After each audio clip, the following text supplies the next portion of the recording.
ಇವತ್ತಿನ ರೆಸಿಪಿಯಲ್ಲಿ ತೆಂಗಿನಕಾಯಿ ಹಾಲಿನಿಂದ ಬಾಯಲ್ಲಿಟ್ಟರೆ ಕರಗುವಂತಹ ಒಂದು ಹಲ್ವಾ ರೆಸಿಪಿಯನ್ನು ನಿಮಗೆಲ್ಲ ಮಾಡಿ ತೋರಿಸ್ತಾ ಇದ್ದೀನಿ. ತುಂಬಾ ಟೇಸ್ಟಿಯಾಗಿರುತ್ತೆ ಫ್ರೆಂಡ್ಸ್. ಎಲ್ರಿಗೂ ಕೂಡ ತುಂಬ ಇಷ್ಟ ಆಗುತ್ತೆ. ಮಾಡೋದಕ್ಕೂ ತುಂಬ ಸುಲಭ. ಬನ್ನಿ ಹಾಗಾದರೆ ಹೇಗೆ ಮಾಡೋದು ನೋಡೋಣ.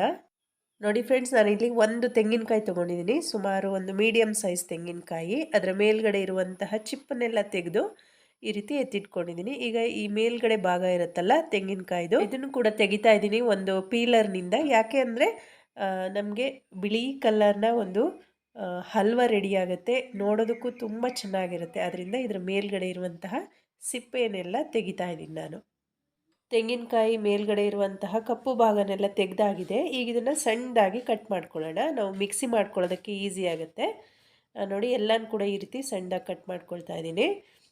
ನೀವು ಹೊಸದಾಗಿ ಚಾನಲ್ನ ನೋಡ್ತಾ ಇದ್ದರೆ ಅಥವಾ ಚಾನಲ್ನ ಸಬ್ಸ್ಕ್ರೈಬ್ ಮಾಡ್ಕೊಳ್ಳದೆ ನೋಡ್ತಾ ಇದ್ದರೆ ದಯವಿಟ್ಟು ಚಾನಲ್ನ ಸಬ್ಸ್ಕ್ರೈಬ್ ಮಾಡ್ಕೊಂಡು ನೋಡಿ. ನೋಡಿ, ಸಣ್ಣದಾಗಿ ಕಟ್ ಮಾಡಿ ಇಟ್ಕೊಂಡಿರೋ ತೆಂಗಿನಕಾಯಿನೆಲ್ಲ ಒಂದು ಮಿಕ್ಸರ್ ಜಾರ್ಗೆ ಸೇರಿಸ್ಕೊಳ್ತಾ ಇದ್ದೀನಿ. ಈ ಕಪ್ನಲ್ಲಿ 1 ಕಪ್ನಷ್ಟು ನೀರು ಸೇರಿಸ್ಕೊಳ್ತಾ ಇದ್ದೀನಿ. ನೋಡಿ, ಈ ರೀತಿ ನುಣ್ಣಗೆ ರುಬ್ಕೊಂಡಿದ್ದೀನಿ. ಈಗ ಇನ್ನೂ 1 ಕಪ್ನಷ್ಟು ನೀರು ಸೇರಿಸ್ಕೊಂಡು ಇನ್ನೂ ಚೆನ್ನಾಗಿ ನುಣ್ಣಗಾಗೋವರೆಗೂ ರುಬ್ಕೊಳ್ಳೋಣ. ನೋಡಿ, ಒಂದು ಪಾತ್ರೆ ಮೇಲೆ ಜರಡಿ ಇಟ್ಕೊಂಡಿದ್ದೀನಿ.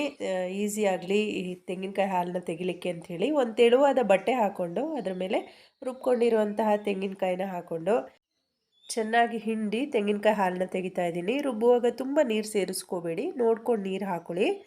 ತೆಳುವಾಗಿರಬಾರ್ದು ತೆಂಗಿನಕಾಯಿ ಹಾಲು. ಆದ್ದರಿಂದ ಈ ರೀತಿ ಹಿಂಡ್ಕೊಂಡ್ಮೇಲೆ ಇನ್ನೊಂದು ಸಾರಿ ನಾನು ಇದನ್ನು ಮಿಕ್ಸರ್ ಜಾರ್ಗೆ ಹಾಕ್ಕೊಂಡು ಇನ್ನೂ ಸ್ವಲ್ಪ ನೀರು ಸೇರಿಸ್ಕೊಂಡು ಚೆನ್ನಾಗಿ ಇನ್ನೊಂದು ಸಾರಿ ರುಬ್ಕೊಳ್ತಾ ಇದ್ದೀನಿ.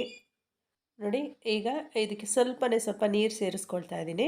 ತುಂಬ ಹಾಕ್ಕೊಳಕ್ಕೆ ಹೋಗಬಾರ್ದು. ನೋಡಿ, ಈಗ ಹಾಲನ್ನ ಚೆನ್ನಾಗಿ ಹಿಂಡಿ ತೆಕ್ಕೊಂಬಿಡೋಣ. ತುಂಬ ಈಸಿಯಾಗಿ ಮಾಡುವಂತಹ ಸ್ವೀಟ್ ಇದು. ಯಾರು ಬೇಕಾದರೂ ಮಾಡ್ಬೋದು. ತೆಂಗಿನಕಾಯಿ ಹಾಲು ತೆಗೆಯೋದಕ್ಕೆ ಸ್ವಲ್ಪ ಟೈಮ್ ಹಿಡಿಯುತ್ತೆ ಅಷ್ಟೇ. ನೋಡಿ, ಚೈನಾ ಗ್ರಾಸ್ ಅಂತ ಹೇಳಿ ತೊಗೊಂಡಿದ್ದೀನಿ. ಇದು ಒಂದು 10 ಗ್ರಾಮ್ನಷ್ಟು ತೊಗೊಂಡಿದ್ದೀನಿ. ಇದು ಸಾಧಾರಣವಾಗಿ ಎಲ್ಲ ಅಂಗಡಿಗಳಲ್ಲೂ ಸಿಗುತ್ತೆ. ನೋಡಿ, ಇದು ಈ ರೀತಿಯಾಗಿರುತ್ತೆ ಚೈನಾ ಗ್ರಾಸು. ಇದನ್ನು ನೀರು ಹಾಕಿ ಬಿಸಿ ಮಾಡಿದಾಗ ಇದು ಜೆಲ್ಲಿ ಟೈಪ್ ಆಗುತ್ತೆ. ಇದನ್ನು ಈ ರೀತಿ ಸಣ್ಣದಾಗಿ ಕಟ್ ಮಾಡಿಕೊಂಡು ಒಂದು ಸರಿ ತೊಳಿತಾ ಇದ್ದೀನಿ. ತೊಳೆದು ಸ್ವಲ್ಪ ನೀರು ಹಾಕಿ, ಅಂದರೆ ಇದು ಸ್ವಲ್ಪ ಮೆತ್ತಗಾಗಬೇಕು. ಅದಕ್ಕೋಸ್ಕರ ಎಷ್ಟು ನೀರು ಬೇಕೋ ಅಷ್ಟೇ ಸ್ವಲ್ಪ ನೀರು ಹಾಕಿ ಇದನ್ನು ಒಂದು ಸೈಡ್ನಲ್ಲಿ ಎತ್ತಿಟ್ಕೊಳ್ಳೋಣ.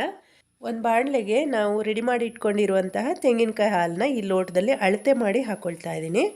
ಈ ದೊಡ್ಡ ಗ್ಲಾಸ್ನಲ್ಲಿ 2 ಗ್ಲಾಸ್ನಷ್ಟು ತೆಂಗಿನಕಾಯಿ ಹಾಲಿದೆ. ಇದು ಒಂದು 700 ml ಆಗ್ಬೋದು. 10 ಗ್ರಾಮು ಚೈನಾ ಅಗರ್ಗೆ 700 ml ಅಷ್ಟು ಇಲ್ಲಿ ತೆಂಗಿನಕಾಯಿ ಹಾಲನ್ನ ಹಾಕ್ಕೊಳ್ತಾ ಇದ್ದೀನಿ. ಸ್ಟವ್ ಹಚ್ಕೊಂಡಿದ್ದೀನಿ. ಹಾಗೆಯೇ ಈ ಗ್ಲಾಸ್ನಲ್ಲಿ ಅರ್ಧ ಗ್ಲಾಸ್ನಷ್ಟು ಸಕ್ಕರೆ ಹಾಕ್ಕೊಳ್ತಾ ಇದ್ದೀನಿ. ಸಕ್ಕರೆ ಚೆನ್ನಾಗಿ ಕರಗುವವರೆಗೂ ನೋಡಿ ಈ ರೀತಿ ಕೈ ಆಡಿಸ್ಕೊಳ್ತಾ ಇರೋಣ. ನೋಡಿ, ಉರಿಯನ್ನು ಜಾಸ್ತಿ ಇಟ್ಕೊಂಡೇ ಸಕ್ಕರೆ ಕರಗಿಸ್ಕೊಂಡಿದ್ದೀನಿ. ಸಕ್ಕರೆ ಎಲ್ಲ ಚೆನ್ನಾಗಿ ಕರಗಿದೆ. ಈಗ ಇದಕ್ಕೆ ನಾವು ನೆನೆಸಿಟ್ಕೊಂಡಿರುವಂಥ ಚೈನಾ ಗ್ರಾಸ್ನ ಸೇರಿಸ್ಕೊಳ್ಳೋಣ. ಇದು ಕೂಡ ನೋಡಿ ಮೆತ್ತಗಾಗಿದೆ. ತೆಂಗಿನಕಾಯಿ ಹಾಲಿನ ಜೊತೆಗೆ ಚೈನಾ ಗ್ರಾಸ್ ಚೆನ್ನಾಗಿ ಮಿಕ್ಸ್ ಆಗಬೇಕು. ಆ ರೀತಿ ಚೆನ್ನಾಗಿ ನೋಡಿ ಈ ರೀತಿ ಮಿಕ್ಸ್ ಮಾಡ್ಕೊಳ್ತಾ ಇದ್ದೀನಿ. ಹೈ ಫ್ಲೇಮ್ನಲ್ಲಿ ಇಟ್ಕೊಂಡು ಕುದಿಸ್ಕೊಳ್ಳಿ. ಒಂದು 4ರಿಂದ 5 ನಿಮಿಷ ಟೈಮ್ ಅಷ್ಟು ಸಾಕಾಗತ್ತೆ. ನೋಡಿ, ಚೆನ್ನಾಗಿ ಕುದಿ ಬರಬೇಕಿದು. ನೋಡಿ, ಕಾಣಿಸ್ತಾ ಇದೆ. ಇನ್ನು ಇದು ಚೆನ್ನಾಗಿ ಕರಗಿಲ್ಲ. ಕರಗಿದರೆ ಸ್ವಲ್ಪನೂ ಕೂಡ ಕಾಣಿಸೋದಿಲ್ಲ ಚೈನಾ ಗ್ರಾಸು. ನೋಡಿ, ಚೆನ್ನಾಗಿ ಕುದಿ ಬರ್ತಾ ಇದೆ. ಇಷ್ಟಾದರೆ ಸಾಕಾಗತ್ತೆ. ನಾನು ಸ್ಟವ್ನ ಆಫ್ ಮಾಡ್ಕೊಳ್ತಾ ಇದ್ದೀನಿ. ಈಗ ಇದನ್ನು ಒಂದು ಅಗಲವಾದ ತಟ್ಟೆಗೆ ಹಾಕ್ಕೊಳ್ತಾ ಇದ್ದೀನಿ. ನೋಡಿ, ಇದು ಸಂಪೂರ್ಣವಾಗಿ ತಣ್ಣಗಾಗಬೇಕು. ನಾನು ರೂಮ್ ಟೆಂಪ್ರೇಚರ್ನಲ್ಲಿ ಹಾಗೆಯೇ ಒಂದು 2 ಗಂಟೆ ಇಟ್ಟಿದ್ದೀನಿ. ಇದು ಸ್ವಲ್ಪ ತಣ್ಣಗಾದ್ಮೇಲೆ ಒಂದು 2 ಗಂಟೆ ಫ್ರಿಡ್ಜ್ನಲ್ಲೂ ಕೂಡ ಇಡಬೇಕಾಗತ್ತೆ. ಸಬ್ಜಾ ಸೀಡ್ಸ್ ಹಾಕ್ತಾ ಇದ್ದೀನಿ. ಇದನ್ನು ಕಾಮ ಕಸ್ತೂರಿ ಅಂತಲೂ ಹೇಳ್ತಾರೆ.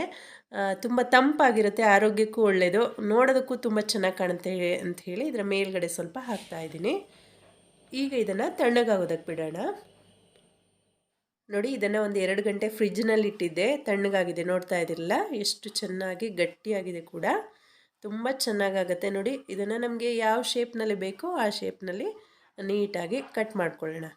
ನೋಡಿ ಫ್ರೆಂಡ್ಸ್, ಇದಕ್ಕೆ ಬೆಣ್ಣೆ ಬೇಡ, ತುಪ್ಪ ಬೇಡ, ಎಣ್ಣೆ ಬೇಡ, ತುಂಬ ಈಸಿಯಾಗಿ ಮಾಡ್ತಾಯಿದ್ದೀನಿ.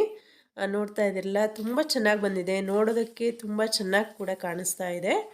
ನೋಡಿ, ಒಂದೊಂದೇ ಪೀಸ್ಗಳನ್ನ ಈ ರೀತಿ ತೆಗಿತಾ ಇದ್ದೀನಿ. ಎಷ್ಟು ಸಾಫ್ಟಾಗಿ ಬಂದಿದೆ, ಗಿಣ್ಣು ರೀತಿ ಕಾಣಿಸ್ತಾ ಇದೆ. ಹಲ್ವಾ ಬಾಯಲ್ಲಿಟ್ಟರೆ ಅಂತೂ ಕರಗೇ ಹೋಗುತ್ತೆ, ಅಷ್ಟು ಚೆನ್ನಾಗಾಗತ್ತೆ. ನೀವು ಒಂದು ಸಾರಿ ಮಾಡಿ ನೋಡಿದ್ರೆ ಪದೇ ಮಾಡಿ ತಿಂತಾ ಇರ್ತೀರ. ವಾರಕ್ಕೊಂದು ಸರಿನಾರು ಖಂಡಿತವಾಗ್ಲೂ ಮಾಡ್ತೀರಾ. ಮಕ್ಕಳಿದ್ರಂತೂ ಅವ್ರಿಗಂತೂ ತುಂಬಾ ಇಷ್ಟ ಆಗುತ್ತೆ.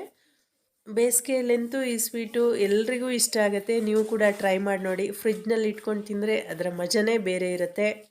ಇವತ್ತಿನ ರೆಸಿಪಿ ಇಷ್ಟ ಆದರೆ ಲೈಕ್ ಮಾಡಿ, ಕಮೆಂಟ್ ಮಾಡಿ. ಮತ್ತೊಂದು ಹೊಸ ವಿಡಿಯೋದೊಂದಿಗೆ ಸಿಗೋಣ. ವಿಡಿಯೋ ನೋಡಿದ್ದಕ್ಕಾಗಿ ಧನ್ಯವಾದಗಳು.